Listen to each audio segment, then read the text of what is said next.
আসসালামু আলাইকুম আমার প্রিয় ভিউয়ার্স, আপনারা কেমন আছেন? আমরা তো আলহামদুলিল্লাহ ভালো আছি। আজকে আপনাদের সাথে একটা ভিডিও শেয়ার করছি। আমরা যখন গরুর মাংস রান্না করি তখন এরকম তেল উঠে যায়, মানে আমরা একটু বেশি চর্বি থাকলে গরুতে তখন এরকমভাবে চর্বির তেলটা উঠে যায়। তো আমরা এই তেলটাকে ফেলে না দিয়ে পরোটা বানিয়ে নিতে পারি সকালে নাস্তার জন্য। আর এই পরোটাটা কিন্তু খুবই মজা হয়। আর পরোটার মধ্যে মাংসের কেমন একটা গন্ধ থাকে, মানে চর্বির, সেটা খেতে কিন্তু আরও বেশি ভালো লাগে।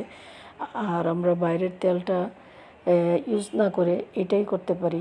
এতে আমাদের যেরকম তেলটা বেঁচে যায় সেরকম কিন্তু উপকারীও।